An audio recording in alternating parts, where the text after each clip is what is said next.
ሰላም ጤና ይስጥልን አድማጭ ተመልካቾቻችን፣ ዕለታዊ መረጃዎችና ዘገባዎችን ይዤ መጥቻለሁ። መረጃና ዘገባዎችን እየተከታተላችሁ አብራችሁ እንድትቆዩ ነው በአክብሮት የምጋብዛችሁ። በዚህ ሰዓት የተለያዩ መረጃዎችን ይዣለሁ። ዝርዝር የግንባር መረጃዎችን የምትከታተሉ ይሆናል። በተለያዩ አካባቢዎች የተደረጉ ያሉ አውደ ውጊያዎችንና የውሎ መረጃዎችን በዚህ ሰዓት የምትሰሙ ይሆናል። የተለመዱ የግንባር ዝርዝር መረጃዎች በቅደም ተከተል ወደ እናንተ ይደርሳሉ። በዚህ ሰዓት ከያዝኳቸው ሌሎች መረጃዎች ደግሞ የሀገረ ስብከቱን ስራ አስኪያጅና እንደዚሁም ደግሞ ቀዳሽ ቀሲስ ማን ገደላቸው የሚለውን ሰሞኑን ሆሮ ጉዱሩ ወለጋ ዞን የተገደሉትን የሆሮ ጉዱሩ ወለጋ ዞን ሀገረ ስብከት ስራ አስኪያጅና እንደዚሁም ደግሞ ሌሎች ቀሳውስትን በተመለከተ አንድ ዝርዝር መረጃ ይዣለሁ። ይሄ ግድያውን በተመለከተ የሚያጋልጥ ነው። ከዚህ ግድያ ጀርባ ያለው ምንድነው የሚለውና እነ ሽመልስ አብዲሳ ያቋቋሙት አዲስ ማህበር ተልዕኮ ምንድነው በሚለው ጉዳይ ላይ ዝርዝር መረጃዎችን የምትሰሙ ይሆናል። እንግዲህ ለመረጃ ምንጮቹ ዛሬ ይህንን አጋልጠዋል። እነዚህ የቤተክርስቲያን ሰዎች በማን ተገደሉ፣ ለምን ተገደሉ፣ ከግድያው ጋር የተያያዙና ከግድያው ጀርባ ያለው ጉዳይ ምንድነው የሚለውን በዝርዝር የምትሰሙት ይሆናል። ከዚህ ጋር በተያያዘ ያለውንም አወቃቀርና አደረጃጀት በቤተክርስቲያኗ ውስጥ ያለው የፖለቲካ መዋቅር ምን እየሰራ ነው በሚለው ላይ አዳዲስ መረጃዎችን ታገኛላችሁ። እስከ መጨረሻው አብራችሁ እንድትቆዩ ነው በአክብሮት የምጋብዛችሁ። ሐሳብ አስተያየት ቢኖራችሁ ጥቆማ@gmail.com ላይ ልታደርሱ ትችላላችሁ። በኢትዮጵያ ኦርቶዶክስ ተዋሕዶ ቤተክርስቲያን እንግዲህ በተለይ ከኦሮሞ የፖለቲካ ብያኔ አንጻር የተለያዩ እንቅስቃሴዎች ናቸው እየተደረጉ ያሉት። የኢትዮጵያ ኦርቶዶክስ ተዋሕዶ ቤተክርስቲያንን በጠላትነት የፈረጀ ነው የኦሮሞ ብሔርተኝነት። እንግዲህ እናሰፋ ጃለታና ብዙዎቹ ጽፈውበታል። በኦሮሞ ብሔርተኝነት በጠላትነት የተፈረጀችው ቤተክርስቲያን አሁን የኦሮሞ የኃይል ቡድን ስልጣን በያዘበት ጊዜ እያደረሰ ያለው ጉዳት ምን ይመስላል? ከቤተክርስቲያን እስከ ቤተ መንግስት፣ ከቤተ መቅደስ እስከ ሌሎች የመንግስትና የቤተ ክህነት ተቋማት ድረስ ያለውን ተቆጣጥሮ ምን እያደረገ ነው የሚለውን በተመለከተ አዲስ መረጃ አለ፣ ልትሰሙ ትችላላችሁ። እንግዲህ አብራችሁ ከቆያችሁ ትሰማላችሁ። በሞባይላችሁ በኮምፒውተር ወይም ደግሞ በቴሌቪዥን እየተከታተላችሁ አብራችሁ እንድትቆዩ ነው በአክብሮት የምጋብዛችሁ። በቤተክርስቲያን የተገደሉትን ሰዎች በተመለከተ በአጋጣሚ እናት ፓርቲም መግለጫ አውጥቷል። እኔም ይሄንን አዲስ የሚጋለጥ መረጃ ይዣለሁ።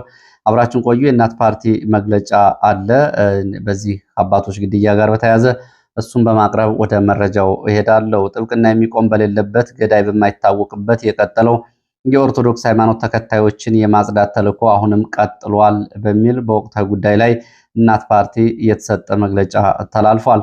በተለያዩ የሀገራችን አካባቢዎች በኦርቶዶክስ እምነት ንጹሐን ዜጎች ላይ የተጀመረው የማጽዳት ዘመቻ ከአርሲ ወደ ወለጋ ፊቱን በማቅናት የሆሮ ጉዱሩ ወለጋ ሀገረ ስብከት ስራ አስኪያጅ መላከ ኤዶም ቀሲስ ዳጉማ ኡፋና ቀሲስ ደሳለኝ ነሞምሳ በዓል ለማክበር በወጡበት ዳር 21 ጀምሮ ሻምቡ መግቢያ አካባቢ ታግተው ቅዳሜ ታኅሳስ 4 ቀን 2018 በአጋቾች መገደላቸውና በአባትነት የተመላለሱበት ምድር የቀብር አፈር ተነፍገው አስከሬናቸው እንዳልተገኘና እንዳልተቀበሩ ከቦታው ለማረጋገጥ ችለናል ይላል። አሁንም ገዳዮቹ ላለፉት 7 ዓመታት በሚገድሉበት የዳቦ ስም ታጣቂዎች ናቸው በሚል መሸፈኑ ነገሩን አስገራሚና ግራጋቢም አድርጎታል። ከቦታው በደረሰኝ መረጃ መሰረት ግድያውን የፈጸሙት አስከሬን የከለከሉት በሻምቡ አካባቢ ይንቀሳቀሳል የሚባለው ኦነግ ሸኔ ራሱን የኦሮሞ ነጻነት ሰራዊት ብሎ የሚጠራው ኃይል መሆኑን ደርሰንበታል። በከተማ የሚኖሩ በተባባሪነት በጥቆማም የተሳተፉ ሊኖሩ እንደሚችሉ ፍንጮች አሉ ይላል መግለጫው የእናት ፓርቲ። የኔ የያዝኩት አዲስ የደረሰኝ መረጃ ግን ከዚህ የተለየ ነው። የቤተ ክርስቲያን አባቶችና ምዕመናን ግድያው ስልታዊ በሆነ የሚፈጸም የዘር ማጽዳት ዘመቻ አካል እንጂ ድንገቴ እንዳልሆነ በጽኑ እናምናለን። እንደቀደሙት ግድያዎች ሁሉ በዚህ ላይ ገዳዮች አድኖ ፍትህ እንዲሰፍን የሚወሰድ እርምጃ አይደለም። ለሞቱ እውቅና እንኳ ያለመስጠት ብሎም ለወትሮው እንደሚደረገው የማስተባበል አዝማሚያ ነገሩን ምን ያህል የተቀናጀና በጥንቃቄ የሚፈጸም ስለመሆኑ ማሳያ አድርጎ መውሰድ ይቻላል። ቀሲስ ደጉማ የ6 ልጆች አባት ሲሆኑ ቀሲስ ደሳለኝ የመንግስት ሰራተኛና የ2 ልጆች አባት ናቸው። በአንጻሩ እነዚህ በእምነታቸውና በሃይማኖታዊ ተልዕኳቸው ምክንያት ለተገደሉ ወገኖቻችን ጥብቅና የሚቆምና የሚከራከርላቸው አካል እንደሌለ ብናውቅም እናት ፓርቲ ይህንን ሃይባይ በሌለበት ሁኔታ የሚደረግ የዘር ማጽዳትና ዘር ማሳሳት በጽኑ ያወግዛል። የእምነት ተከታዮችን ቦታና ጊዜ ይለያይ ካልሆነ በስተቀር ይህ ተግባር ለሁሉም የሚቀር እንዳልሆነ ተረድተው ነቅተው ራሳቸውን እንዲጠብቁ እናት ፓርቲ ያሳስባል። በመጨረሻም ፓርቲያችን ለሞቱት እረፍት ነፍስን፣ ለቤተሰቦቻቸው፣ ለወዳጅ ዘመዶቻቸው፣ ለመላው የእምነቱ ተከታዮች ደግሞ መጽናናትን ይመኛላል። ፈጣሪ ሀገራችን ኢትዮጵያንና ህዝቧን ይጠብቅ። እናት ፓርቲ ታህሳስ 8 ቀን 2018 ዓ.ም አዲስ አበባ ኢትዮጵያ ይላል። እናት ፓርቲ በኦነግ ሸኔ ታጣቂዎች ወይም ደግሞ የኦሮሞ ነጻነት ሰራዊት እንደተገደሉ ይገልጻል። ግድያው በዚህ የዳቦ ስም የተፈጸመ ነው። ለግድያው ትዕዛዝ የሰጠው ማን ነው? ከግድያው ጀርባ ያለው ጉዳይ ምንድን ነው የሚለውን ግን በዛሬው ዝርዝር መረጃ የሚጋለጥ ይሆናል። አብራችሁን ቆዩ። እንግዲህ ዛሬ ከወለጋ አካባቢ የደረሰው መረጃ ይህንን ያሳያል። በወለጋ የተገደሉት የኢትዮጵያ ኦርቶዶክስ ተዋሕዶ ቤተክርስቲያን አባቶች ግድያ ጀርባ ያለው ሚስጥር ምንድን ነው? ይህን የሚያጋልጥ ነው። የሆሮ ጉዱሩ ወለጋ ሀገረ ስብከት ስራ አስኪያጅ መላከ ኤዶም ቀሲስ ዳጉማ እንዲሁም ደግሞ ቀሲስ ደሳለኝ ነሞምሳ ከሌሎች አገልጋዮች ጋር በታጣቂዎች ተይዘው ተወስደው ከቆዩ በኋላ ታህሳስ 4 2018 ዓ.ም መገደላቸው ተረጋግጧል። በዚህም የኢትዮጵያ ኦርቶዶክስ ተዋሕዶ ቤተክርስቲያን ሚዲያዎች መግለጫ ማውጣታቸው ይታወቃል። ግድያው ጀርባ ያለው ማን ነው? ጉዳዩስ ምንድን ነው የሚለውን በተመለከተ የወጣው መረጃ የሚከተለውን ይላል። ተከታተሉኝ። ግድያው የተፈጸመው እነ ሽመልስ አብዲሳ ባዘጋጁት የታጠቀ ቡድን መሆኑን የመረጃ ምንጮቹ አረጋግጠናል ነው የሚሉት። ከግድያው የተፈጸመው በዚህ መንገዱ ነው። ጃል ፈቃድና ጃል ሰኝ ተብለው የሚታወቁ ሁለት ታጣቂዎች ሲንቀሳቀሱ በነበረበት ቀጠና አዲስ ሶስተኛ ታጣቂ ኃይል በነሽመልስ ቀጥታ ተጠሪ የሆነ ኃይል እና በእነሱ የሚደገፍ ኃይል አለ። ከነሽመልስ በተሰጠው ትዕዛዝ ግድያውን እንደፈጸመው የመረጃ ምንጮቹ ይናገራሉ። ይህ ጉዳይ እንግዲህ ወደ የት ድረስ መስመሩ ይሄዳል የሚለውንም ቀጥለን እናያለን። እነዚህ ታጣቂዎች እንግዲህ ሽመልስ የሚደግፏቸው ታጣቂዎች ማንንም ዝም ብለው አይገድሉም። ኦሮሞም አይገድሉም፣ አማራም አይገድሉም፣ ማንንም ዝም ብለው አይገድሉም። የተጠና ትዕዛዝ ሲሰጣቸው ብቻ ግድያ ይፈጽማሉ። ትዕዛዝ የሚሰጣቸው ደግሞ ከነሽመልስ አብዲሳ የደህንነት ክፍልና የጸጥታ ቢሮ ነው። ስምሪት የሚሰጣቸውም በዚህ መንገድ ነው። እነዚህ አባቶች ለምን ዓላማ ታርጌት ተደርገው ኢላማ ተደርገው ተገደሉ የሚለው ጉዳይ በተመለከተ ቃል በቃል እንግዲህ የመረጃ ምንጮቹ ያደረሱት ነው። እነዚህ አባቶች ብሔራቸው ኦሮሞ ነው። ሌላ የተለየ ነገር ችግር የለባቸውም። ለምን ተገደሉ የሚለው ግን የፖለቲካ እና የሃይማኖት ጉዳዩን በደንብ ያሳያል። የግድያ ምክንያቱ እነ ሽመልስ አብዲሳ በቤተ ክርስቲያኗ ውስጥ ያደራጁት መዋቅር አለ። ይሄ መዋቅር እንግዲህ በኦሮሞኛ ነው ቃሉ ወልደ አዱ ካቦቴ እና ዳንዴ አቦቴ ተብሎ የሚጠሩ ማህበራቶች ናቸው። በቤተ ክርስቲያን ውስጥ የተደራጁ ማህበራቶች። እነዚህ ማህበራቶች ኦሮሞን ብቻ የሚያሰባስቡ ናቸው። በኦርቶዶክስም የተደራጁ ማህበራት ናቸው። ዋና ዓላማቸው ማህበረ ቅዱሳንን ሙሉ በሙሉ በመተካት በኦሮሚያ ክልል ውስጥ በወልደ አዱ ካቦቴ የሚባለው ማህበር የገዳ አልባሳትን ለኢትዮጵያ ኦርቶዶክስ ተዋሕዶ ቤተክርስቲያን የቅዳሴ ሃይማኖታዊ አገልግሎቶች የሚጠቀም ቡድን በቀጥታ ፖለቲካዊ ተልዕኮ ያለውና የፖለቲካ ድጋፍ ያለው ማህበር ነው። እንግዲህ አንዳንድ ቤተክርስቲያን ላይ የገዳ ምልክቶች በቤተክርስቲያኗ አናት ላይ ተሰቅለው ሲታዩ ጉልላቱ ወርዶ ሲታይ፣ እንዲሁም ደግሞ እነዚህን አልባሳት በተለይ የገዳ ምልክት የሚባለው አልባሳትን ለብሰው በቤተክርስቲያን አካባቢ የሚታዩ ካሉ የዚህ ወልደ አዱ ካቦቴ ተብሎ የሚጠራው ማህበረ ቅዱሳንን ለመተካት እነ ሽመልስ አብዲሳ በፖለቲካዊ መዋቅር ያቋቋሙት ቡድን እንደሆነ ነው እንግዲህ መረጃው የሚያሳየው። ይሄ ማህበር ሙሉ በሙሉ ማህበረ ቅዱሳንን ለመተካት ያለመ ነው። በኦሮሚያ ክልል ይህንን ማህበር የማይቀበሉ አባቶች፣ የኢትዮጵያ ኦርቶዶክስ እምነት ተከታዮች የኢትዮጵያ ኦርቶዶክስ ተዋሕዶ ቤተክርስቲያን ቀኖናና ዶግማ ሳይቆራረጥ ሳይሸራረፍ እንዲፈጸም የሚሰሩ ለቤተክርስቲያኗ የሚሰሩ ከፍተኛ የቤተክርስቲያኗ የስራ ኃላፊዎች እንዲሁም ደግሞ አገልጋይ አባቶች ይሄ ኢላማ የተደረጉበት ነው። እንግዲህ ወልደ አዱ ካቦቴ ቡድን በአቡነ ሳዊሮስ እስከ እነ ሽመልስ ድረስ በቀጥታ የፖለቲካ መዋቅር ውስጥ ያለ ማህበር እንደሆነ የሚገልጹት የመረጃ ምንጮች ግድያውን የመራው ያስተባበረው የተገደሉት አባቶች እንግዲህ በዚህ ቡድን ስምሪት ሰጭነት በታጣቂዎች ደግሞ ግድያውን ፈጻሚነት እንደሆነ መረጃው ያሳያል። ይህ ቤተክርስቲያንን የሚከፋፍል እና የነ ሽመልስን ቡድን አልቀበልም በሚል እነዚህ አባቶች የሚታወቁ ናቸው። ይህንን አደረጃጀት የሚቃወሙና አንድ ቤተክርስቲያን ብለው የሚያምኑ እንደነበሩ የመረጃ ምንጮች ይገልጻሉ።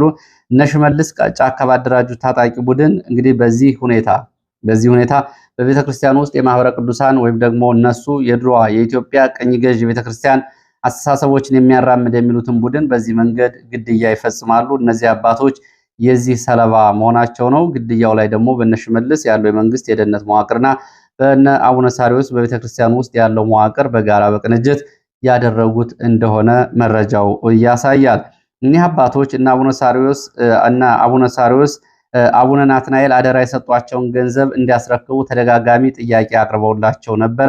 እንግዲህ በዚህ በሻምቡ ሀገረ ስብከት በርከት ያለ ገንዘብ ይገኛል። ይህንን ገንዘብ እና አቡነ ሳሪዎስ ወደ ጠቅላይ ቤተ ክህነት እንዲልኩና እንዲያስረክቡ በተደጋጋሚ ቢነግሯቸውም አቡነ ናትናኤል ያስረከቡን የሀገረ ስብከቱ ገንዘብ የህዝበ ክርስቲያኑን ገንዘብ አናስረክብም ማለታቸውንም የሚገልጹ መረጃዎች አሉ። ይህንን ባለመስማማት በህዝበ ክርስቲያኑ ገንዘብ ሻምቡ ከተማ ውስጥ ባለ 4 ፎቅ ህንፃ ገዝተው ለህዝበ ክርስቲያኑ አስረክበዋል። ይህም እንግዲህ ለምን ገንዘቡን አላመጣችሁም በሚል በእነ አቡነ ሳሪዎስ ጥርስ እንደተነከሰባቸውም ያሳያል። በዚህ ውሳኔ የእነ አቡነ ሳሪዎስ ቡድን እጅግ ተበሳጭቶ የገንዘብ ርክክብ ተደጋጋሚ ሲጠይቁ አደራ የሰጡን አቡነ ናትናኤል ናቸው፣ የድሮው የዚህ የዞኑ ሀገረ ስብከት የነበሩት ናቸው ብለው አቋማቸውን በማሳየታቸው እነዚህ አባቶች እንግዲህ የዚህ ሰለባ ሆነዋል። አባቶች ግድያው በዚህ መንገድ የተከናወነ ነው የሚሉት የመረጃ ምንጮች የመንግስት የፖለቲካ እጅ ያለበት ደህንነቱ ያለበት የኦሮሚያ ክልል ጸጥታ በዋናነት የመራው ግድያ ነው። በኦሮሚያ ክልል የሚገኙ አብያተ ክርስቲያናት ውስጥ የማህበረ ቅዱሳንን ድጋፍ ያላቸው ማህበረ ቅዱሳንን የሚደግፉ የተባሉ ካህናት ምዕመናን እንዲህ በሸኔ ቁጥር 2 ኢላማ ውስጥ እንዲገቡና የሚፈለገው እርምጃ እንዲወሰድባቸው ይደረጋል። አለበለዚያ ምርጫቸው ወልደ አዱ ካቦቴን ተብሎ የሚጠራውን የነሽመልስን አዲሱን የማህበረ ቅዱሳን ተመሳሳይ ማህበር መቀላቀልና የገዳ ስርዓቶችን በቤተክርስቲያኗ ውስጥ ተግባራዊ ማድረግ ነው። ይህን እንግዲህ በተመለከተ ይህንን የግድያ የተፈጸመባቸው አባቶች በዚህ ማህበር አማካይነት እና ይህን ማህበር በመቃወማቸው እንደሆነ የመረጃ ምንጮቹ ገልጸዋል። እንግዲህ ይሄ ነው ያለው። ከዚህ በፊት እነዚህ አባቶች እንግዲህ በነ አቡነ ሳሪዎስ በቤተክርስቲያኗን ለመከፋፈል እንደዚሁ የጫካ ሲኖዶስ ሲያቋቁሙ በጽኑ የተቃወሙ ናቸው። ከዛ በኋላ እንግዲህ በተደጋጋሚ የሚያደርጉትን መከፋፈል እንዲሁም ደግሞ የገዳ ምልክቶችን የሚጠቀመውን የማህበረ ቅዱሳን ወኪል ይሆናል የተባለው ወልደ አዱ ካቦቴ ተብሎ የሚጠራው ማህበር የማይቀበሉና የኢትዮጵያ ኦርቶዶክስ ተዋሕዶ ቤተክርስቲያን ስርዓቶች በአግባቡ እንዲፈጸሙ ክርስቲያናዊ እና እንዲሁም ደግሞ ሐዋርያዊ አገልግሎታቸውን እየተወጡ የነበሩ አባቶች እንደነበሩ ከአካባቢ የወጣው መረጃ ያሳያል። እንግዲህ የታጣቂ ቡድን ሌሎች ከነሽመልስ የሚያፈነግጡ አካላትንም ልክ አባ ቶርቤ ተብሎ እንደሚጠራው ቡድን የባለሳምንት እየተባለ እንደሚጠራው ቡድን ግድያዎችን የሚፈጽም በመንግስት ደህንነት የሚደገፍ ነው። ለዛም ነው በየትኛውም ሚዲያ በተገቢው መንገድ ለጉዳዩ ትኩረት ያልተሰጠው ዝም ጭጭ የተባለው ነው የሚሉት የመረጃ ምንጮቹ ይህንን እናውቃለን በሚል ይህንን አድርሰዋል። እንግዲህ ምናልባት ተጨማሪ መረጃ ያላችሁ ካላችሁ በኢትዮጵያ ኦርቶዶክስ ተዋሕዶ ቤተክርስቲያን ይህንን መዋቅር የምታውቁ በኢትዮጵያ ኦርቶዶክስ ተዋሕዶ ቤተክርስቲያን ማህበረ ቅዱሳን ደጋፊ የተባሉ እንዲሁም ደግሞ ትክክለኛ የቤተክርስቲያኗ ቀኖናና ዶግማ እንዲፈጸም የሚፈልጉ ላይ የሚፈጸመው ግፍና ሰቆቃ በተመለከተ ተጨማሪ መረጃዎችን ልታደርሱ ትችላላችሁ። ወደ ሌሎች መረጃዎች ሲሄድ ወደ እንደዚሁ ዲያቆን ዳንኤል ክብረት እንግዲህ ቤተክርስቲያኗ በዚህ ሁኔታ እየታመሰች እሳቸው ደግሞ ሌላ ጉዳይ ላይ ማብራሪያ ሲሰጡ ተቆርጦ የወጣ ቪዲዮ ያሳያል። እንግዲህ ቤተክርስቲያኗ በዚህ ሁኔታ እየታመሰች ቤተክርስቲያኗ በክፍፍል ውስጥ አደጋ ላይ ወድቃ ባለበት ሰዓት ዲያቆን ዳንኤል ክብረት ግን በዋናነት የሚመሩት የብልጽግና መንግስት ደግሞ የተለያዩ ማደናገሪያዎችን በየጊዜው እያወጣ በአሩሲ ለሚገደሉት በተለያየ ቦታ ለሚገደሉት ተገቢው እውቅናና እንኳ እውነታው እንዳይታወቅ እያደረገ ነው የሚገኘው። እሳቸው ኤርትራን በተመለከተ እንግዲህ ያደረጉት ንግግር አሁን መነጋገሪያ ሆኗል። ኤርትራ ጋር አብሮ መኖር አቅቶናል ነው የሚሉት በንግግራቸው። ኤርትራ የሆነችው ኢትዮጵያን የባህር በር ለማሳጣት ታስቦ ሌሎች ሀገራትም ሀገርነቷን ኤርትራን የተቀበሏት ኢትዮጵያን የባህር በር በማሳጣቷ ብቻ ነው። ከዛ ውጭ ምንም ኤርትራ የሚያደርጋት ምንም ምክንያት የለም። ኢትዮጵያ የባህር በር የምታገኝ ከሆነ ኤርትራነት ያበቃለታል።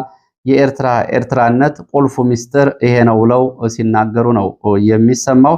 እንግዲህ በዚህ ንግግራቸው ላይ የተለያዩ ጉዳዮች ሊነሱ ይችላሉ። አከራካሪ ጉዳዮች አሉ።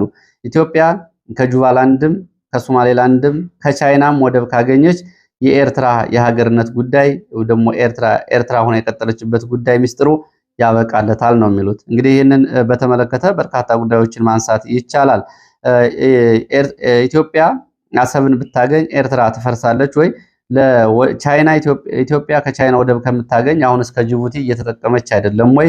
ኤርትራ ፈረሰች ወይ የሚለው ጉዳይ እንዳለ ሆኖ ግን በ1983 ዓ.ም እንግዲህ ህወሓትና ሻዕቢያ ማዕከላዊ መንግስቱን ሲቆጣጠሩ በወቅቱ የአማካሪያቸው የነበሩት የአሜሪካው ሰው ሄርማን አሰብን እነመለስ ዜናዊ እንዲወስዱ ሲጠየቁ ያው እንግዲህ እነመለስ የሰጡት ምላሽ ይታወቃል።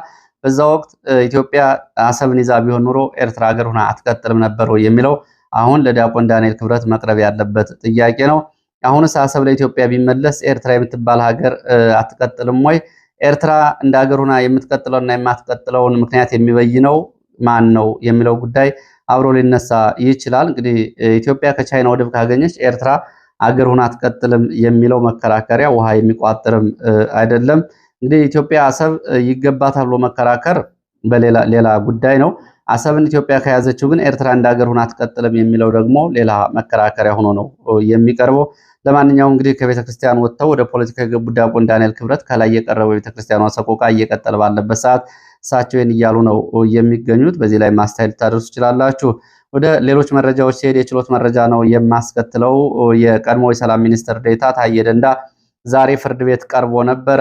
መንግስትን በኃይል ለመናድ ስለ መከላከያ ሰሜን ዕዝ ጥቃት ጠቅላይ ሚኒስትሩ ነግረውኛል በሚል ተያያዥ ጉዳዮች ሐሰተኛ መረጃ በማሰራጨት ብልጽግና የአንድ ሰው ስልጣን ለማጽናት የተደራጀ ፓርቲ ነው። የፓርቲ ምንም አይነት የመዋቅርም ሆነ የሚያሟላው መስፈርት የለም የሚል ሐሰተኛ መረጃ በማሰራጨት ክስ የተመሰረተባቸው ታዬ ደንዳ ዛሬ ፍርድ ቤት ቀርበው ነበረ።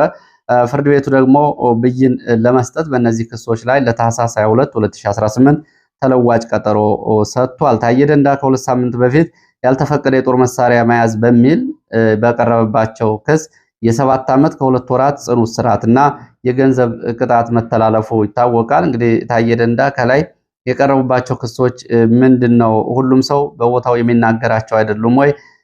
ሐሰተኛ መረጃ የሚሆነው የትኛው ነው የሚለው ያው እንግዲህ ካሁን በፊት ብዙዎቹ አስተያየት ሰጥተውበታል። ረጅም ቃለ ምልልሶችንም ታዬ ደንዳ የሰጠባቸው ጉዳዮች ናቸው። ወደ ሌሎች መረጃዎች ስቀጥል ወደ አምባሰል ወሎ የሚወስደን መረጃን የማስከትለው በአምባሰል ቀጠና በከፍተኛ ሁኔታ ከግዳጅ ቀጠና እየጠፉ ያስቸገረው የ35ኛ ክፍለ ጦር ኃይል ከቦታው ተነስቶ ወደ መርሳ ካምፕ እንዲገባ ተደርጓል።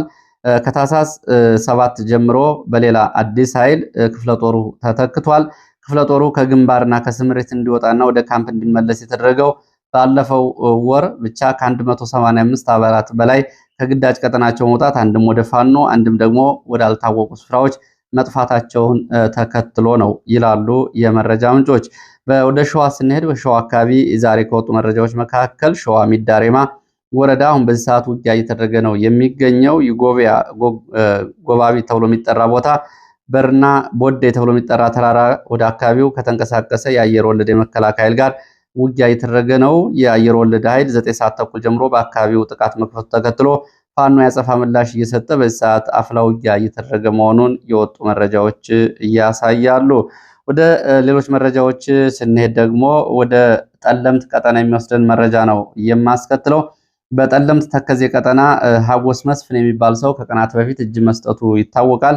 እሱን እጅ መስጠት ተከትሎ ህወሓት በአካባቢው ታጣቂዎቹን እያስወጣ እንደሆነ የሚገልጹ መረጃዎች እየወጡ ነው። 2016 ዓ.ም ከተፈናቃይ ጋር ትጥቅ በማስያዝ በማስገባት ከሀጎስ ታጣቂ ጋር ሲንቀሳቀሱና በአካባቢው የማንነት ጥያቄ የሚያነሱ ሚሊሻዎች ላይ ጥቃት ሲያደርሱ የነበሩ የህወሓት ታጣቂዎች አሁን ሀጎስ መስፍን የሚባለው ሰው ለመከላከያ እጅ መስጠቱን ተከትሎ እጅ አንሰጥም ያሉ የህወሓት ታጣቂዎች ተከዜን ተሻግረው ወደ ትግራይ እየገቡ ነው። ቁጥራቸው 434 የሚሆን ታጣቂዎች በሁለት አቅጣጫ በደብረ አባይና በእንዳባጉና በኩል ወደ ትግራይ ተከዜን መሻገራቸውን የሚገልጹ መረጃዎች ወጥተዋል። ይህ እንግዲህ ይህንን መረጃ በህወሓት በኩል እያሰራጩት ያሉት የህወሓት ታጣቂዎች እጅ አልሰጡም የሚለውን መከራከሪያ ለማቅረብ በህወሓት በኩል የወጣ መረጃ ነው። የህወሓት የመረጃ ምንጮች ያደረሱ ነው። በሌላ በኩል የሀጎስ ቡድን እጅ መስጠቱን ተከትሎ ለመከላከያ የህወሓት ታጣቂዎች አካባቢውን ለቀው እንዲወጡ በሚል አዩሆሎ፣ ማይዳጉሲት፣ ማይተክልት አካባቢ እንደዚሁ ተኩስ ከፍቶ የጉዳት ደርሶባቸው ወጥተዋል የሚል ሌላ መረጃ ወጥቷል። ይሄ ሐሰት ነው፣ ትክክል አይደለም። መከላከያ ወደ አካባቢው ተንቀሳቅሶ ከታጣቂዎቹ ጋር ተኩስም አላደረገም፣ ውጊያም አላደረገም። ይህን መረጃ አንዳንድ ሚዲያዎች ሲያሰራጩት ታይቷል። ይሄ ሐሰት ነው ብለዋል የመረጃ ምንጮቹ። ሌላው መረጃ አሁንም እንግዲህ በቁጥር ያልታወቁ ታጣቂዎች ከዋልድባ እስከ አርማደጋ ድረስ የህወሓት ታጣቂዎች እየተንቀሳቀሱ እንደሚገኙና ራህዋን ተብሎ የሚጠራ አካባቢ ተከዜ ዳር አዲስ ጊዜያዊ የህወሓት የጦር ካምፕ መቋቋሙን ከአካባቢ የወጡ መረጃዎች ያሳያሉ። ወደ ግንባር መረጃዎች ስንቀጥል ወደ ሰሜን ወሎ መቄት የሚወስድን መረጃን የሚያስከትለው በሰሜን ወሎ መቄት ወረዳ ለሰዓታት የቆየ ውጊያ ተደርጓል። በተደረገው ውጊያ ሰብአዊ፣ ቁሳዊና ወታደራዊ ኪሳራ ደርሷል ሲሉ የመረጃ ምንጮች ገልጸዋል። እንደ መረጃ ምንጮቹ ከሆነ ውጊያው የተደረገው በመቄት ወረዳ ሲሰይ ተብሎ በሚጠራ ቦታ ነው። ታኅሳስ 7 2018 ከሰዓት በኋላ ከ7 ሰዓት እስከ 10 ሰዓት ለ3 ሰዓታት በቆየው ውጊያ 5 የአድማ ብተና አባላት፣ 2 የሚሊሻ አባላት ሲሞቱ 12 የሚሆኑ ደግሞ የሚሊሻ አባላት ቆስለው መቄት ሆስፒታል ገብተዋል። በፋኖና በሲቪሊያን ላይ የደረሰውን ጉዳት ግን በዝርዝር ለማወቅ አልተቻለም። ወደ ራያ ቆቦ ስንሄድ በራያ ቆቦ ወሳኝ ቦታዋን ለመያዝ በከባድ መሳሪያ ድብደባ ሽፋን እግረኛ ያንቀሳቀሰው መከላከያ ወታደራዊና ማቴሪያላዊ ጉዳት እንዳስተናገደ የመረጃ ምንጮች ገልጸዋል። ታኅሳስ 7 ከሰዓት በኋላ ከሆርማት ከአይናማ የመድፍ ሽፋን በመስጠት ወደ ተኩለሽ እግረኛ ያንቀሳቀሰው መከላከያ በዋ ተብሎ በሚጠራ ቦታ በተደረገ ውጊያ ወደኋላ ተመልሷል። ፋኖን በመልሶ ማጥቃት እስከ ካራኤላ ተብሎ እስከሚጠራው ድረስና እስከ ቆቦ ከተሞች ከዋናው አስፋልት ድረስ እንደዚሁ አመሻሹን ውጊያ ሲያደርግ አምሽቷል።